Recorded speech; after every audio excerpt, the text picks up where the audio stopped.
एक दिन मैया की गोद में गए और गोद में जाके बैठ के बोले, मैया यूं बताए दे तो को दूध प्यारो है कि पूत प्यारो है। मैया बोली, लाला तू ऐसी बात काई को करो करे। बोले, पूरे दिन तू दूध में ही लगी रहे, कभी देखूं तो दही मथ रही है, कभी देखो तो मक्खन निकाल रही है, कभी देखो तो दूध औटा रही है, सुबह से शाम तक मैया तू दूध में ही रहे। मोह तो संशय होवे कि तू को दूध प्यारो है कि पूत प्यारो है। सुबह सुबह बोल रहे ठाकुर जी। मैया गोद में लेकर के लाला को बोली, अरे नाय लाला, ये सबरो दूध भी तो पूत के ही काजे, मुझको तो मेरो लाला प्यारो है। अच्छो मैया? बोले हाँ। तो चल मुंह को अपनो दूध पान कराए दे। जैसे ही मैया अपने पयोधर का पान कराती है, बंधु एक बात हमारी बहुत ध्यान से सुनिएगा। यशोदा मैया कह रही हैं, लाला ये सबरो दूध मेरे लाला के काजे ही तो है, पूत के काजे ही तो है। अच्छो मैया? बोले हाँ। तो चल मुंह को अपना दूध पिवाए दे। ठाकुर जी दूध पान करन लगे। अब ठाकुर जी जब जन्मे हैं, ठाकुर जी जब प्रगटे हैं ब्रज में, तो जड़ चेतन सब ठाकुर जी की सेवा में जाना चाहते हैं,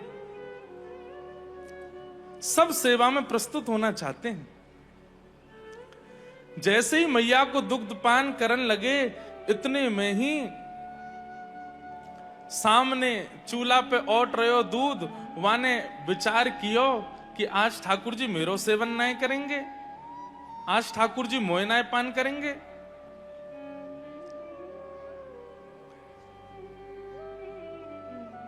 आज मैया के दूध से ठाकुर जी तृप्त हो जाएंगे। तो गैया को दूध जो औट रहे हो है, अपने प्राण त्यागन लगो। तो जैसे दूध बहुत उफन के बाहर आता है, ऐसे दूध उफन के बाहर आने लगा। उसके पीछे भावना ये थी कि वो चैतन्य हो गए हैं, वहां दुग्ध की भी ये भावना रहती है। महाराज जी एक प्रसंग आता है ना कि श्रीमद वल्लभाचार्य जी के पास में एक बार 3 लोग रोते हुए आए।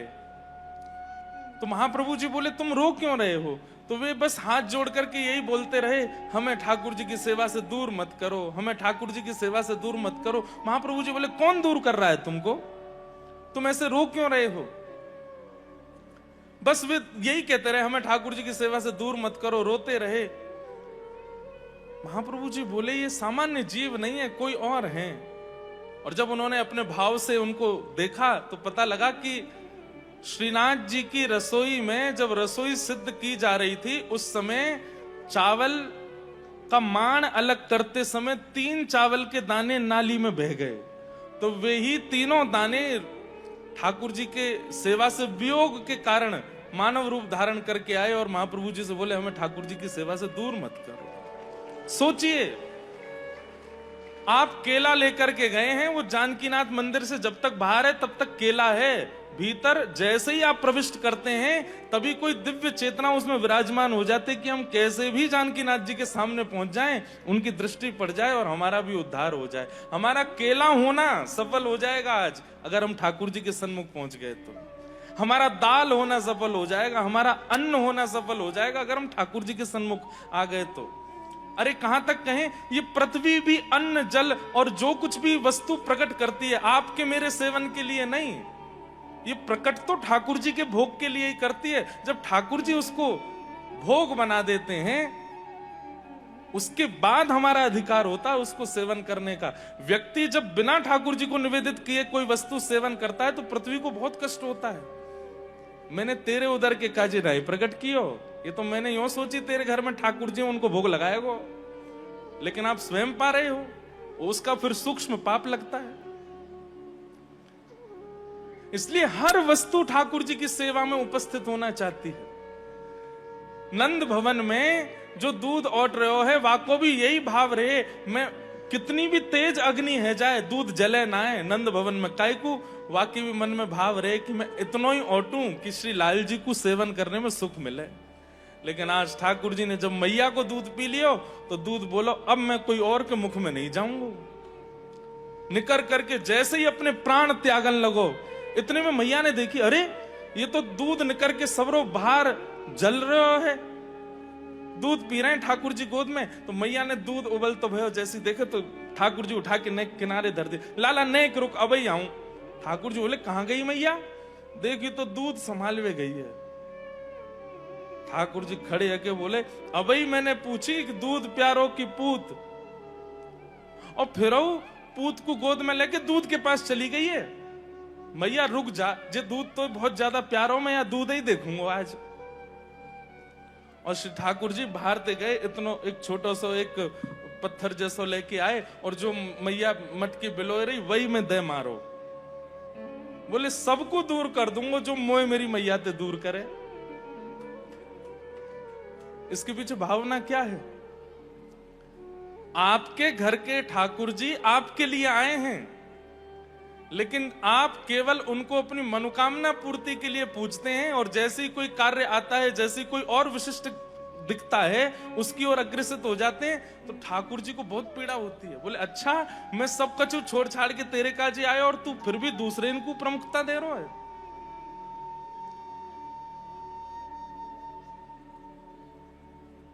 यशोदा मैया दूध समारवे गई, ठाकुर जी ने सबरे गौरस फोड़ दिए। मैया दूध संभाल के जैसे ही पीछे मुड़ के देखी तो यहां मटकी फूटी पड़ी है, दही बह रहा है, दूध बह रहा है, मक्खन गिरो पड़ो है। मैया ने आज अपनी साड़ी बांधी और बोली लाला ज्यो ज्यो बड़ो है तो जा रो, या कि ऊधमन की सलना है पड़े, आज बताऊंगी आए मैं। आज आप सबन को ब्रजभाषा समझ में आ रही है ना? वैसे यहाँ जो भाषा बोलते हैं थोड़ी शेखावाती मारवाड़ी जैसी, उसमें भी कुछ कुछ शब्द तो ब्रज के ऐसे ही लगते हैं, पर ब्रज भाषा बड़ी प्यारी है। हमारे लाला ऐसे ही बोलते। यशोदा मैया बोली यार मैं बताऊं आज, और मैया छड़ी लेकर के जैसे ही गई तो कहा देखो गौरस भंडार में सबरी मटकी फोड़ के ठाकुर जी माखन लेके खिड़की पे बैठे और बंदरन में लुटाए रहे, बंदरन ने खवा रहे। मैया बोली नीचे आ तो बताऊं। ठाकुर जी नीचे आए और ऐसी चौकड़ी मार करके भागे जैसे छोटे बालक दौड़े, कभी कहीं कूद जाएं, कभी कहीं पहुंच जाएं। ठाकुर जी की गति तो और भी तेज है। पीछे पीछे मैया छड़ी लेकर के भाग रही है और आगे आगे ठाकुर जी। आहा, मैया के गजरा लगे हैं शीश में, पुष्प टूट टूट करके गिर रहे हैं, मानो ये भावना कर रहे हैं मैया हम तेरे सिर पर रहवे योग्य नहीं है, हम तो तेरे चरण के दास हैं। क्यों? जगत नियंता पतित पावन भगवान तोते डर के भाग रहे हैं।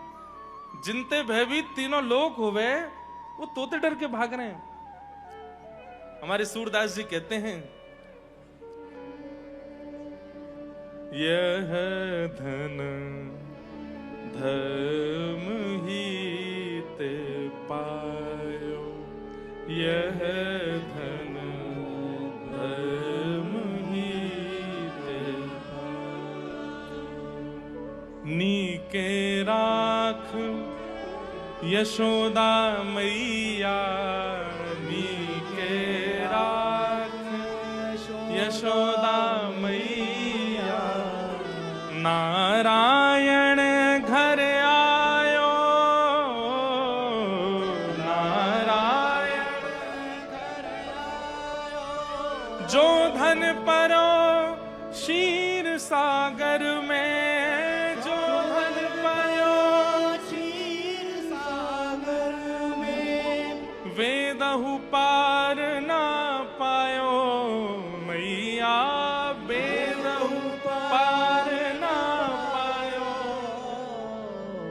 धर्म ही ते पायो, यह धन धर्म ही ते। मैया तू जा, लाला के पीछे छड़ी लेके भाग रही है। देवता कह रहे आकाश से, वेद भी नेति नेति कह करके पुकारते हैं, हम देवता भी जिनका पार नहीं पा सकते, जो शीर सागर में शेष नाग पर लेटते हैं, वो तेरे घर लाला बन के आए और तू छड़ी लेके भाग रही है उनके पीछे। अरे भैया मैया छड़ी लेकर के भाग रही है, ये एक पक्ष है, लेकिन दूसरा पक्ष ये भी तो देखो कि परमात्मा डर के भाग रहा है आगे आगे।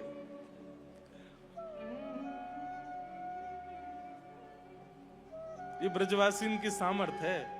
लाला आज भी डर जाए कभी कभी ब्रजवासी थे, कोई और मत डर रही हो कभी, लेकिन ब्रजवासी कभी कछु कह दे ना महाराज जी कई लोग जामे बिहारी जी दर्शन करवे और बहुत भीड़ होवे, कहीं तो कोहनी पड़ रही है, कहीं तो घूसा पड़ रहे हैं, कहीं तो धक्का पड़ रहे हैं।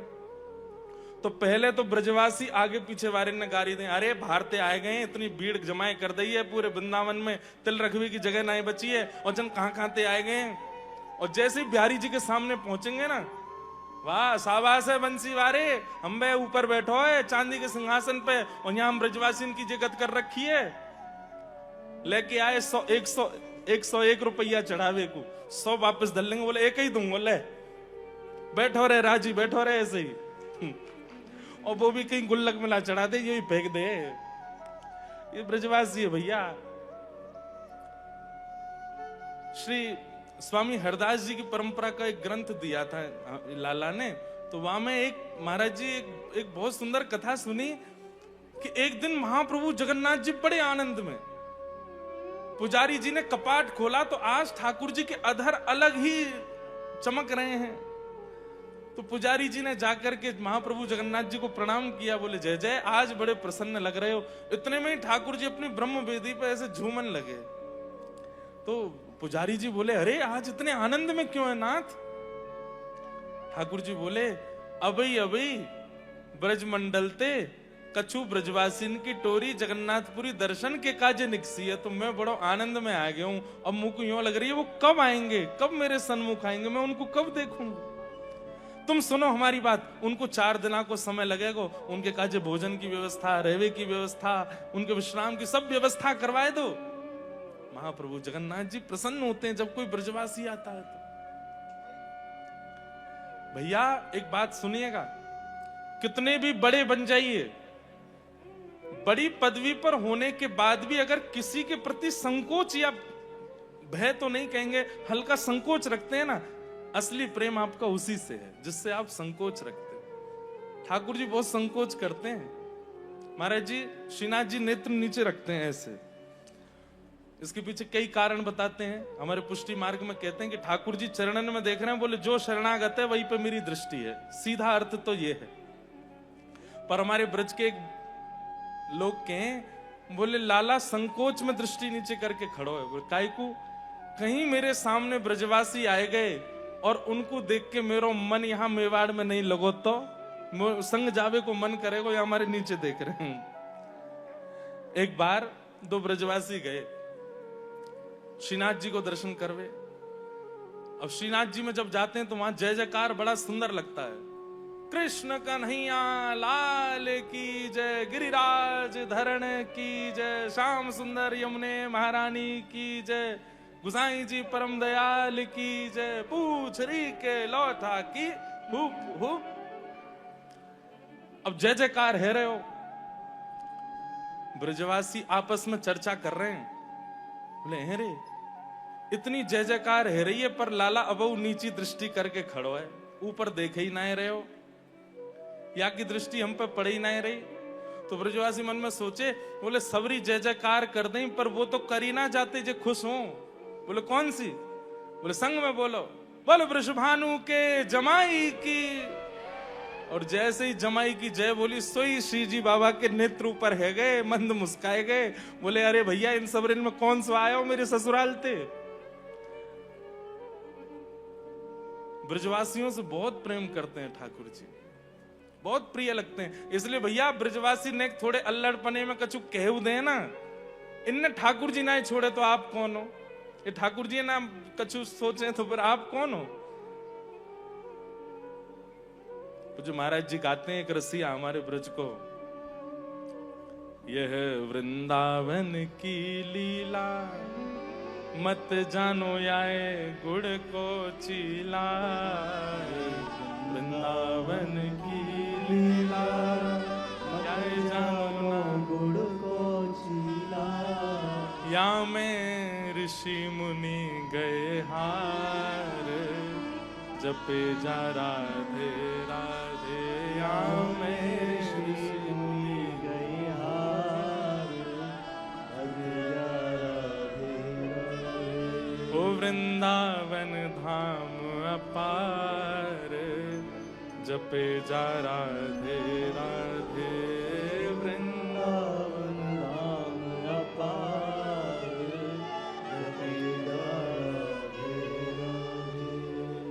गाय लो नेक। अरे वृंदावन धाम अपार, जपे जा राधे राधे। वृंदावन धाम अपार, जपे जा राधे राधे। श्री वृंदावन धाम अपार, जपे जा राधे राधे। वृंदावन धाम अपार, जपे जा राधे राधे। जपे जा राधे राधे, रटे जा राधे राधे। जपे जा राधे राधे, रटे जा राधे राधे। श्री वृंदावन धाम अपार, जपे जा राधे राधे। वृंदावन धाम अपार, जपे जा राधे। और जो राधा नाम न हो तो रसराज विचारो रो तो। जो राधा नाम न हो तो रसराज विचारो रो तो। जो राधा नाम न हो तो रसराज विचारो रो तो।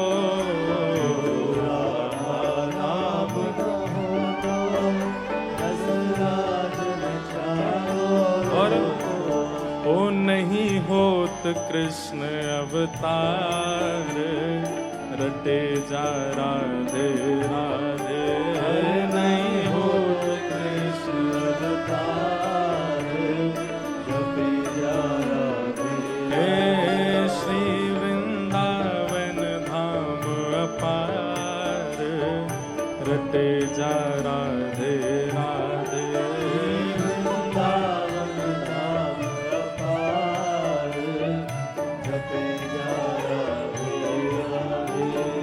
जो राधा राधा गावे, वो प्रेम पदार्थ पावे। राधा राधा गावे, वो प्रेम पदार्थ पावे। जो राधा राधा गावे, सोई प्रेम पदार्थ पावे।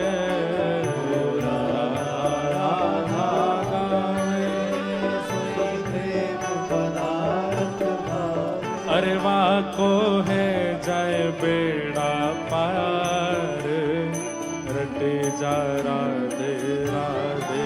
वाको है जाए बेड़ा पार, रटे जा राधे राधे। श्री वृंदावन धाम अपार, रटे जा राधे राधे।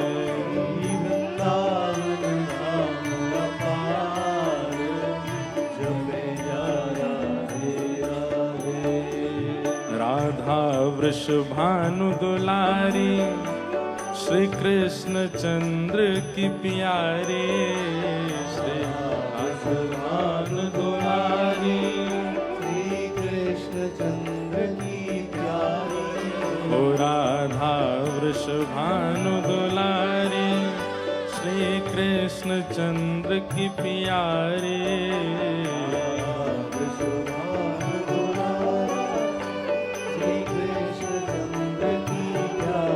ओ वह कीरत की राज दुलारी, वह कीरत राजकुमारी।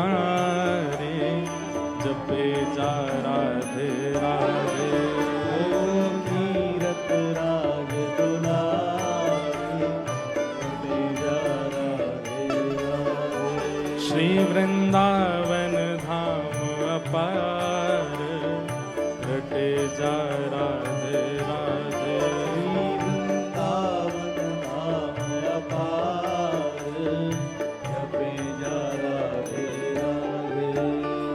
जो वृंदावन के वासी, जो वृंदावन के वासी,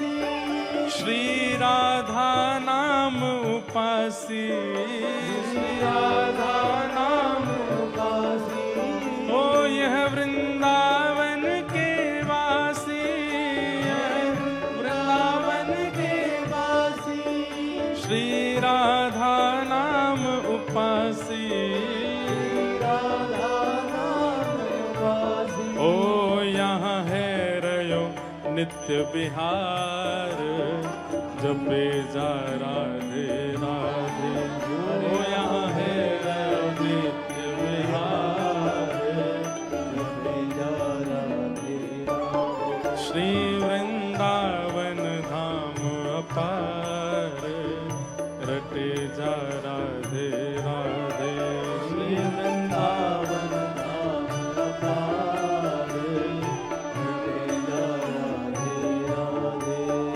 कुंजन में रास रचायो, श्री अली माधुरी गायो, कुंजन में रास रचायो, श्री अली माधुरी गायो, कुंजन में रास रचायो, श्री अली माधुरी गायो,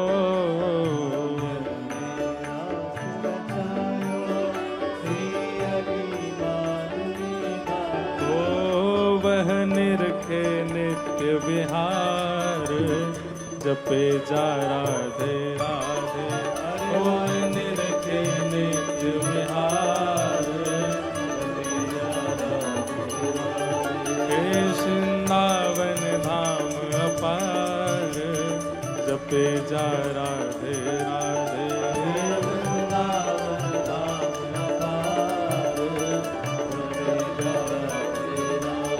श्री वृंदावन धाम अपार, जपे जा राधे राधे, वृंदावन धाम अपार, जपे जा राधे राधे। तो भैया वृंदावन की लीला तो ऐसी है कि यहाँ परमात्मा भी अपने प्रभुत्व को भूल करके लीला करते हैं। वैसे तो प्रभुत्व हमारे श्री राघव जी भी कई बार भूलते हैं, और नहीं भूलते तो फिर सखीन के द्वारा भुलवाए जाते हैं। एक महाराज जी लीला है, एक कथा तो सबको पता ही है, और हो सकता है ये भी सुनी हो कि सियाजू ने एक दिना वह धनुष को अपने हाथ से उठा लिया, और श्री जनक जी महाराज ने वो देख लिया कि ये तो साफ सफाई कर रही है, धनुष उठा लियो है। वही दिना मन बना लियो कि भैया ये सामान्य नहीं है, जो या धनुष को उठाए लेगो वही वर्ण करेगो। पर ऐसी लीला भी सुना में, अति सुकुमारी सियाजू अपनी सब सखीन के साथ में खेल रही हैं। चारुशिला जी, चंपक लता जी, यहां ने भैया ने शांति रख लो इधर।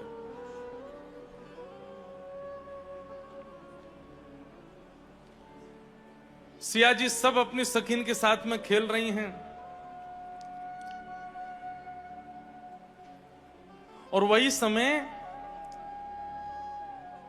चंद्रकला जी, चारुशिला जी, लक्ष्मणा जी, सुभगा जी सब सिया जी के पीछे भाग रही हैं। छुआ छाई, जो जामे स्पर्श करें, ऐसा कोई खेल खेल रही हैं। तो सिया जी खेलते खेलते खेलते धनुष के पास पहुंची, और वही के चारों तरफ घूमने लगी। तभी श्री सियाजू की चुनरी की एक छोड़ धनुष के किनारे में अटक गई, जैसे कभी चुनरी कहीं इर्ज जाए, अटक जाए। और जैसे ही चुनरी अटकी है, इतने में ही धनुष अपने स्थान से हिल करके नीचे गिरा, और सियाजी दौड़ रही हैं, और वही में वो धनुष इरज करके पीछे पीछे बस चलती जा रही है सियाजी, और पीछे धनुष भी है, उनको पता ही नहीं चल रही है। धनुष के घर्षण से अद्भुत चिंगारियां प्रकट हो रही हैं, आकाश में बादल गड़गड़ कर रहे हैं, पृथ्वी थोड़ी थोड़ी भूचाल जैसा हो रहा है। महाराज सामान्य धनुष नहीं है। और चारू शिला जी इस दृश्य को देख रही हैं। चंद्रकला जी से जाके कहें, अरे आप सिया जी को रोको, ये क्या कर रही हैं? ये तो धनुष ऐसे इनके पीछे ही चलो जा रहे है। चंद्रकला जी बार बार कह रही हैं सियाजू सावधान, सियाजू सावधान। तो सीता जी को लगी है हमको छूना चाह रही हैं या हमारे सावधान सावधान बोल रही, तो और तेज दौड़ी। अब धनुष महाराज कभी तो कहीं पत्थर में लगे, कभी कहीं करे, पूरे वन में घूमिया ही धनुष पीछे ही लटको भयो है। अब आप विचार कीजिए हमारी सियाजू को कैसो प्रताप है, उनको कैसो बल है, लेकिन कितनी कोमलांगी है। इतने में ही चंद्रकला जी युक्ति बना करके सिया जी के सामने आई, दोनों भुजा आगे करके बोली नेक रुको। बोले नहीं तुम मुझको छुओगे नहीं, छूनो नहीं, पीछे देखो। तो जैसे ही सीता जी ने पीछे देखो तो धनुष जिस स्थान पर रखा वहां से लेके जहां तक सीता जी आई उतने मार्ग में दरार पड़ गई और धनुष से अद्भुत चिंगारियां प्रकट हो रही थी। सीता जी देख करके घबरा गई। इतने में चंद्रकला जी, चारुशला जी सब आई। बोले आपको पता ही नहीं चली? बोले ना मुझको ना पता चली। सबन ने प्रणाम कियो, जय हो हे जनक नंदिनी, कैसो अद्भुत प्रताप है आपको। अब हमारी तो इतनी सामर्थ्य नहीं कि हम उठा के धर दें, कम से कम उठा के वहां व्यवस्थित तो कर दो। तो सीता जी एक हाथ से उठा में लेकर के गई, वहीं जाके व्यवस्थित की और देखिए तो जगह जगह से वो धनुष अब इतना तेज सिया जी घूमी है उसको लेके कि जगह जगह से कहीं से थोड़ा खंडित सा भी हो गया, कहीं से उसमें कुछ निकल भी गए हैं। प्रेम रामायण में ऐसी कथा सुना मैं। चंद्रकला जी बोली सिया जी आपको पता है श्री राघव जी आएंगे और वे आपको भंजन करेंगे तभी आपको विवाह होएगा। बोले हाँ, लेकिन बोले ये साक्षात देवता स्वरूप है, आपके स्पर्श से हिल के गिर गए हो है, कहीं कहीं आप ले गई हैं, कहीं ऐसा नहीं हो कि देवता कहीं मान करके बैठ जाए और फिर बाद में यूं सोच ले हमारा अपमान कर दिया अब हम राम जी से नहीं टूटेंगे। सिया जी तो बड़ी संकोच में, अगर ऐसा नहीं होना चाहिए बोले तो फिर रोज पूजा करियो या की। रोज सिया जी जाती हैं, पूजा करती हैं, प्रार्थना करती हैं, हे देवता आप बुरा मत मान जियो, मैंने जानबूझ के नहीं कियो, बस राघव जी जब आए तब टूट जाइयो। रोज प्रार्थना करती हैं। राघव जी जब आए और सबने सुनी है कथा कि महाराज कहते तो ऐसे हैं कि स्पर्श मात्र से धनुष टूट गया। अब राघव जी ने धनुष तोड़ दिया, सिया जी ने माला पहना दी। उसके बाद भरत शत्रुघ्न जी और श्री दशरथ जी महाराज अयोध्या से मिथिला पधारे। तो पहले ही अयोध्या में चर्चा फैल चुकी है कि भाई जिस धनुष को कोई राजा स्पर्श नहीं कर पाया राम जी ने एक भुजा से उठा करके तोड़ दिया। तो आते ही मिथिला पहुंचते ही सब लोग श्री राघव जी के पास जाके एक ही चर्चा कर रहे हैं, आपने कैसे उठाया धनुष, आपने कैसे तोड़ा धनुष। सबरे भैया बोल रहे हैं, बोल भैया ने एक बताओ ना। लक्ष्मण जी कह रहे हैं ऐसे उठाया, यूं करके तोड़ दिया। राम जी थोड़े मंद मंद मुस्कुरा रहे हैं। इतने में ही चंद्रकला जी दूर से देख रही हैं और चंद्रकला जी के मन में भाव आ रहा है श्री राघव जी थोड़े इतरा रहे हैं, लेकिन खूब सच्चाई बता दें। सुनिए प्रभु इधर आएंगे थोड़े। राम जी इधर गए। बोले हम सबके सामने तो नहीं बोलेंगे लेकिन आपको एकांत में बता देते हैं। बोले क्या? बोले धनुष तो बाल्यकाल में श्री जी के ही लीला से ही जीर्ण शीर्ण हो गया था, वो तो आपकी थोड़ी लाज रखी जाए, थोड़ा आपका स्पर्श होके टूट टाट जाए तो ब्याह संपन्न हो जाए, इसलिए वो व्यवस्थित करके धर दिया था। बाकी तो वो तो पहले ही उसकी जितना बल था, जितनी योजना थी, जितनी सामर्थ्य थी, वो तो श्री जी पहले ही उसको नष्ट कर चुकी हैं। और पूरी लीला बता करके राम जी के चित्त में जो तनिक एक भाव जैसा आ गया कि हमने तोड़ दिया, चंद्रकला जी ने सब समाप्त किया। बल्कि इसके बाद राघव जी की दृष्टि में सियाजू के प्रति और प्रेम हो गया। वो जितनी कोमल हैं, वो जितनी सरल हैं, वो जितनी सहज हैं, पर भीतर उतनी ही योग्यताओं से परिपूर्ण हैं। और उसका परिणाम यह हुआ कि जब दीपावली का अवसर आया,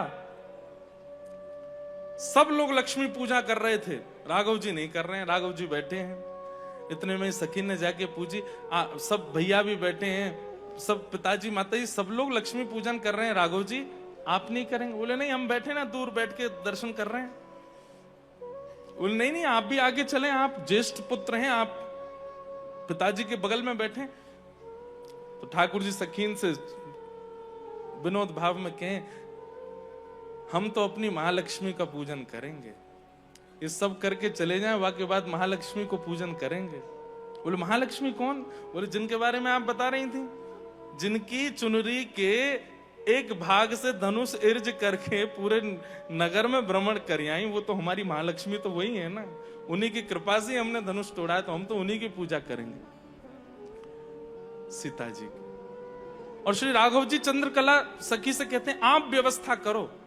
क्या? बोले सहस्त्र पुष्प हमको अर्चन में करने, आप सहस्त्र पुष्पों की व्यवस्था करो और कहीं बाहर से मत मंगवाना, नहीं तो लोग बाग पूछेंगे कहाँ जा रहे हैं, 1000 पुष्प, तो सबको पता चलेगी तो कहीं सब लोग विनोद ना करने लगे, इसलिए आप किसी को बताना नहीं। और 1000 पुष्प हमारे कक्ष में भिजवा दो, हम महालक्ष्मी श्री जानकी जी हमारी महालक्ष्मी है, गृह लक्ष्मी, उनकी पूजा करेंगे। चंद्रकला जी ने सारी व्यवस्था कर दी और व्यवस्था के बाद राम जी से बोली, बोले पूजा के लिए पंडित जी तो चाहिए, वो कहां से बुलाएं? बोले कि बाहर के पंडित जी मत बुलाना, नहीं तो विनोद करेंगे। राम जी बड़े संकोची हैं। चंद्रकला जी से बोले आप ही हमारी ब्राह्मणी बन जाओ, आज तो आप ही करवा दो। तो पांडित्य पूरा श्री चंद्रकला जी कर रही हैं, सब व्यवस्थित कर रही हैं, सारे नैवेद्य लगा रही हैं, पुष्प अक्षत चंदन आदि जो भी सेवा में प्रस्तुत होने, आसन तैयार किया है, पूरे कक्ष को सजाया है। और श्री राघव जी अपने हाथ से ही सारे पुष्प आदि सब सजा रहे हैं, दिए जला रहे हैं। सीता जी सब कार्यों से निवृत्त होकर जैसे ही कक्ष में आई, कक्ष में आकर के देखा तो यहाँ तो अद्भुत था। और श्री राघव जी हाथ जोड़ करके बैठे, बोले विराजिए। सिया जी आकर बोले ये सब क्या कर रहे हैं? बोले कि आज दीपोत्सव है, आज सब अपने घर में लक्ष्मी पूजन करते हैं, हम अपनी गृह लक्ष्मी की पूजा करेंगे, आप विराजो। सीता जी तो बड़ी व्याकुल हो गई, बोले आप ऐसे कैसे कर सकते हैं, हम नित्य आपको प्रणाम करते हैं, आप हमें करेंगे, हमें उचित नहीं लगता। बोले देखिए आप पतिव्रता नारी हैं, तो पति की इच्छा की पूर्ति करना भी एक पत्नी का कर्तव्य होता है। हमारी इच्छा है कि आप विराजो। और श्री सिया जी बड़े संकोच में हैं, लेकिन चंद्रकला जी और सब सखियां बहुत सहज कर देती हैं। और तब श्री जानकी जी आसन पर विराजमान होती हैं और श्री राघव जी श्री जानकी जी का पूजन करते हैं, पूजन करके अर्चन करते हैं, सहस्त्रार्चन करते हैं। योग्यताएं तो सब में होती हैं, पर हम संसारी जीव अपनी योग्यताओं को बहुत जल्दी प्रकट कर देते हैं, प्रस्तुत कर देते हैं। और प्रेमी व्यक्ति कैसा होता है, वो अत्यंत योग्य होते हुए भी अपने गुण को छुपा के रखता है, उसको अतिशीघ्र प्रस्तुत नहीं करता।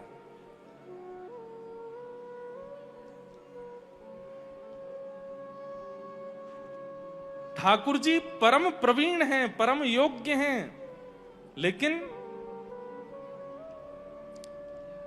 यशोदा मैया के सामने प्रेमी बन गए तो ठाकुर जी दौड़ रहे हैं आगे, यशोदा मैया पीछे दौड़ रही हैं। दारी के रुक तो बताऊंगी मैं। थोड़ी देर बाद जब मैया हांफन लगी, थक गई, एक वृक्ष के पीछे जाके मैया जैसे ही रुक गई, वहां थक करके जोर जोर से हांफन लगी, तो दूर एक वृक्ष के पीछे जाके ठाकुर जी देख रहे हैं मैया को, और वहीं से कह रहे हैं मैया कहां भयो। मतलब ठाकुर जी को भय भी लग रहा है और चिंता भी हो रही है मैया की। मैया तू को कहां भयो, तू काहे को रुक गई?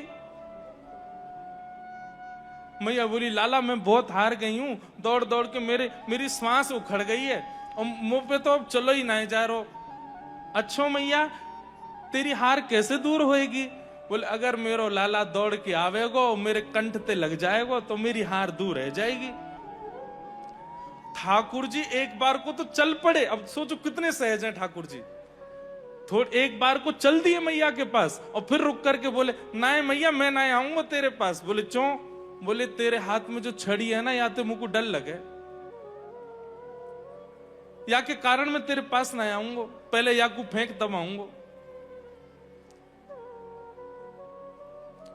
यशोदा मैया इस समय एक जीवात्मा का प्रतिनिधित्व कर रही हैं और ठाकुर जी तो परमात्मा है ही, लेकिन यशोदा जी के हाथ में जो छड़ी लगी है, ये छड़ी क्या है? चाहे इसे अभिमान कहो, चाहे इसे काम कहो, चाहे इसे क्रोध कहो, चाहे इसे लोभ कहो, ये जितने भी अवगुण संसार में हम आप सबके चित्त में प्रकट होते हैं, ये सब वही छड़ी हैं जिन छड़ी से ठाकुर जी दूर भागते हैं। ठाकुर जी आना तो चाहते हैं, लेकिन थोड़े समीप आते आते फिर रुक जाते हैं, और फिर हमारे अंतस्थ में इस छड़ी को जब देखते हैं कि इसके चित्त में अभिमान है, क्रोध है, लोभ है, ईर्ष्या है, द्वेष है, अभिनिवेश है, ठाकुर जी फिर रुक जाते हैं। और तब ठाकुर जी कथाओं के माध्यम से, आचार्यों की वाणी से आपको संकेत दिलवाते हैं कि मुझको ये छड़ी प्रिय नहीं है, पहले इसको छोड़ो। और जैसे ही आचार्यों की वाणी सुनकर के आप अपने उस अवगुण का त्याग करते हैं, तो आपको नहीं जाना पड़ता, ठाकुर जी दौड़ के आते हैं। जैसे ही मैया ने छड़ी दूर फेंकी, ठाकुर जी दौड़ करके गए और मैया के अंक से जाए करके लिपट गए। क्या ठाकुर जी को नहीं पता कि मैया गुस्सा में मुझे पकड़ लेगी? ठाकुर जी जानते हैं, लेकिन ठाकुर जी संकेत दे रहे हैं, एक बार अपने अवगुण का त्याग कर दो, हम आएंगे दौड़ के। ठाकुर जी दौड़ करके गए, मैया के अंक से लग गए। थोड़ी देर तो मैया ने अंक में रखे, लेकिन थोड़ी देर बाद मैया बोली, लाला ऊधमी है गो तो को आज मैं दंड दूंगी। और मैया लाला को पकड़ करके ले गई और एक ऊखल से बांध दियो।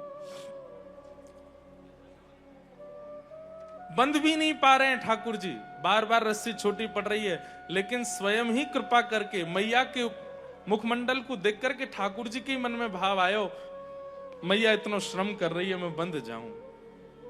और ठाकुर जी बंद गए। आज तो को ना दूध मिलेगा, ना रोटी मिलेगी, ना मक्खन मिलेगा, खड़ो रही यहीं पे धूप में। ऐसा कहकर के मैया तो चली गई। ठाकुर जी सोचे अब मैं कहां करूं। ठाकुर जी बंधन में नहीं आ सकते, पर एक के बंधन में आ सकते हैं, अहम भक्त पराधीन।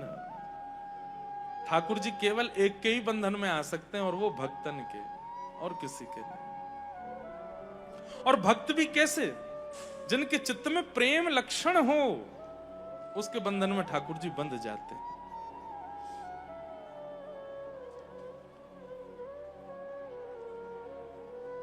गोपाल भट्ट गोस्वामी जी श्री राधा रमन लाल जी को वृंदावन में विराजमान कर गए। ठाकुर जी आज भी उसी परिपाटी से अपनी सेवा करा रहे हैं। क्यों? आज भी स्मरण करते हैं श्री गोपाल भट्ट गोस्वामी का, और उसी भाव से ही सेवा कराते हैं। श्री गोविंद देव जी आज भी रूप गोस्वामी के भाव से अपनी सेवा कराते हैं। सब संत, सब भक्त अपनी भावना से ठाकुर जी की सेवा करते हैं, और ठाकुर जी उस भाव से स्वीकार करते हैं। जय प्रिय प्यारी अवध बिहारी, जय जय श्री अग्रदास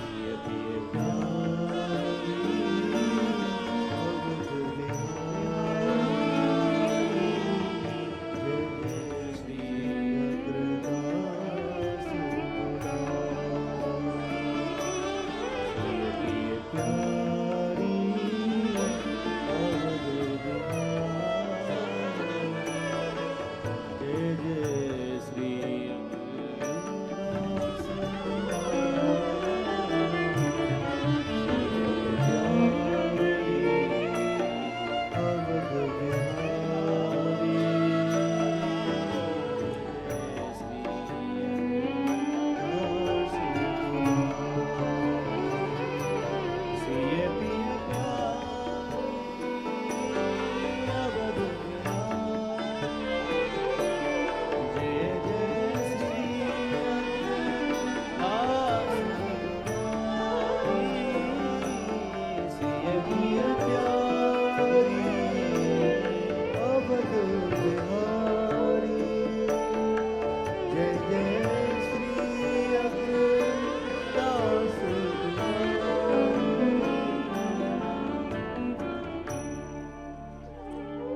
बोलो वृंदावन बिहारी लाल की। हमारे श्री वृंदावन के सुदामा कुटी के पूज्य महाराज जी, परम पूज्य प्रातः वंद्य श्री सुतीक्ष्ण दास जी महाराज पधारे हैं। पूज्य महाराज जी को बारंबार वंदन प्रणाम।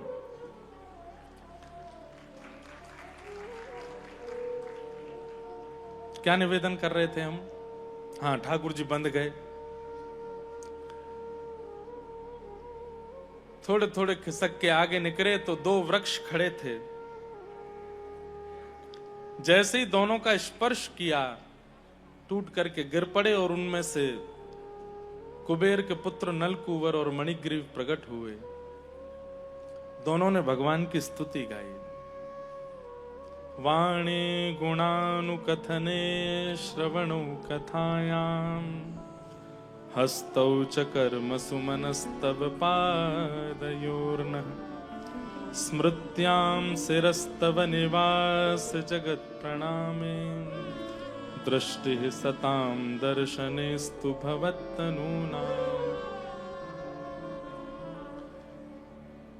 ठाकुर जी की स्तुति गाई और स्तुति गा करके कहा, हे नाथ हम पर कृपा करें कि हम सर्वांगीण इंद्रियों से आपका भजन किया करें। और उसमें एक भाव कहा, दृष्टि सताम दर्शनेस्तु भवत्तनूनाम्। ठाकुर जी के तनु कौन है, ठाकुर जी के बालक कौन है, ठाकुर जी के संतान कौन है? ये सब आचार्य चरण, ये सब संत चरण, ये सब महत्पुरुष, ये सब ठाकुर जी के ही तनु हैं। इनके दर्शन की प्रार्थना करते हैं कि हे नाथ आपका दर्शन संभवतः सुलभ न भी हो पाए तो कम से कम आपके महत्पुरुषों का दर्शन हमको प्राप्त होता रहे, संत जनों का दर्शन हमको प्राप्त होता रहे। भगवान ने दोनों के ऊपर कृपा की, दोनों वहां से प्रस्थान कर गए। तभी जोर की आवाज हुई पेड़ गिरने की। तब नहीं हुई जब गिरे, जब चले गए तब हुई। ब्रजवासी दौड़ करके आए तो देखा ठाकुर जी उखल में बंधे हुए हैं। यशोदा मैया ने आके तुरंत लाला की रस्सी खोली। अरे मेरो लाला, ये कैसे गिर गए इतने बड़े पेड़? तब भी एक ब्रजवासी बालक आके मैया को बोला, मैया मैं बताऊं? बोला हाँ। वो तेरे लाला ने स्पर्श किया जो पेड़ दोनों गिर गए और तब आवाज ना है भाई। और यहाँ में तो दो मुकुट वाले देवता प्रकट भये और वो हमारे लाला के चरणों में दंडवत प्रणाम कर रहे हैं। मैया मैया बोली, तू वही है ना जो कछु साल पहले मुंह को यूं कह रहा हो कि लाला ने पाम लंबो किया और बैलगाड़ी गिर दे? मैं था चोरा बोलो हाँ मैया वो हूं। तो वही बोले, तो भूल गो मैंने कहा दियो बात है ना, उल्टी सीधी बात ने बनावे। नेक सो मेरो लाला इतने बड़े पेड़ ने गिर देखो। अरे मैया मैं सांची कह रहा हूं, मैंने अपनी आंखन ते देखो। यशोदा मैया हृदय से लगा ले लाला है और नंद बाबा ते के अब हम यहाँ ना रहेंगे, अब तो चलो यहाँ ते। तभी नंद बाबा के भैया ने आकर के बताई, एक सुंदर वन है जाको नाम है वृंदावन, वहां चल। और सब ब्रजवासीन के सहित श्री ठाकुर जी अब वृंदावन को प्रस्थान कर रहे हैं। आहा। श्री वृंदावन के लिए वृंदावनम संप्रविश्य सर्वकाल सुखावहम। ठाकुर जी को वृंदावन अति प्रिय लगता है। हर प्रकार से ठाकुर जी को सुख प्रदान करने वाला है श्री वृंदावन। इसलिए ठाकुर जी इतने प्रसन्न हैं जब से नंद यशोदा लेकर के निकले हैं वृंदावन की ओर। क्यों? क्योंकि वृंदावन स्वयं किशोरी जी के हृदय से प्रकट है। वृंदावन की रचना ब्रह्मा ने नहीं की है, वृंदावन की रचना विश्वकर्मा ने नहीं की है। वृंदावन की रचना तो हमारी श्याम सुंदरा श्री किशोरी जी ने की है, लाडली जी ने की है। इसीलिए गाते हैं हम, श्यामा हृदय कमल सो प्रगट्यो, श्यामा हृदय कमल सो प्रगट्यो, श्याम हृदय कुभार वृंदावन प्यारो वृंदावन, वृंदावन प्यारो वृंदावन। किशोरी जी के हृदय से प्रकट है और ठाकुर जी को भा रहा है। इसलिए ठाकुर जी को अति प्रिय है, क्योंकि वृंदावन की संरचना श्री किशोरी जी ने की है। स्वयं अपने हस्त कमलों से वृंदावन को प्रकट किया है। वृंदावन में विराजमान एक एक कण किशोरी जी की कृपा से है। यत्र प्रविष्टो सकलो भी जंतु आनंद सच्चिद घनताम उपैति। वर्णन करते हैं कि एक छोटा कीट भी अगर वृंदावन में प्रवेश करता है तो वो भी सच्चिदानंद परमात्मा का स्वरूप है।